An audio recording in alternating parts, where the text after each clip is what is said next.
Okay, without wearing my usual tin hat, there's been a lot of talk recently on a national level, and I think we're coming to you first, Tom. A lot of talk lately on a national level about the deep state, and I think we've heard arguments that bureaucracies get in, and even though senators and congressmen and presidents even going with the best of intentions, they get kind of sidetracked and roadblocked by that. My question to you is, in Cedar City, do we have a case of the tail wagging the dog? And is it really the city staff and employees that are in charge, or are we? Great question. In most cases, I feel like that the staff makes most of the decisions. I'm exactly on line with Adam. We are voted in, the city council are voted in of the people. We are the voice of the people. We should represent those people that voted us in. The council is in charge of what the staff does, and it's been backwards.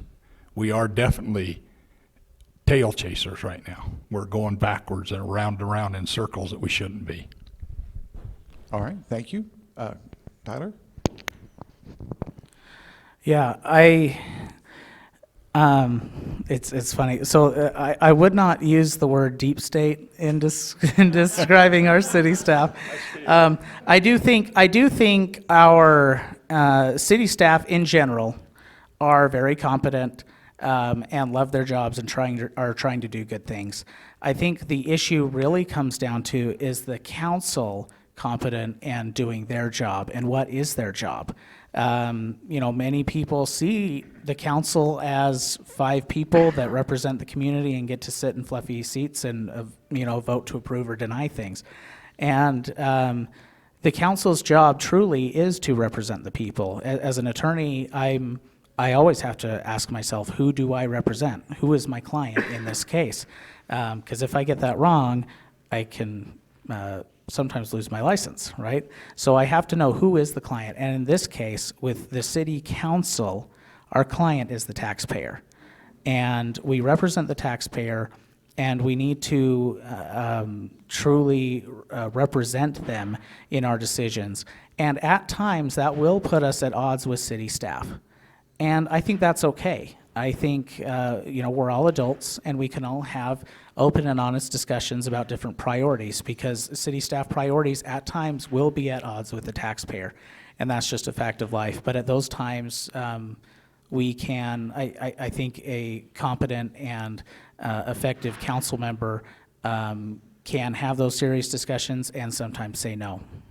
All right, thank you, Tyler. Adam? Yeah, I think you know where I stand on this. We definitely have a city council that just rubber stamps what city staff wants to do. The biggest issue that we have is that in every council meeting, the city council will look across the room at city staff and say, is staff okay with this? Oh, all right.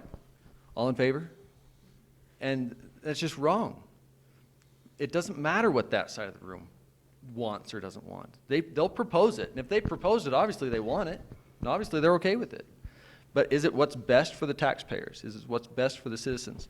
As for the city staff, I think does a great job at running the city. I think we have great employees, like Terry's statement said. We have fantastic people that work for the city, but they need direction. They need the city council to give that direction to them. I think that they also need to be a little bit more. We need to have better customer service with the citizens. As a member of the Home Builders Association, we were able to. I'm going to say this really fast. Member of the Home Builders Association, we went before the city mayor and the city manager, and we had a taxpayer that was going to be charged these fees that we didn't see as being proper. And so we went to them. We asked them to make an accounting of why we were being charged these water acquisition fees. And when it came down to it, we finally got them to read their own law, and they were wrong. And they were going to charge this taxpayer over $100,000 in fees. And they were wrong. And it shouldn't be that difficult. It shouldn't take a group of people to go before them and demand them to read their own laws. It should simply take that one taxpayer to ask for an explanation, and they should be able to explain it. All right, thank you very much.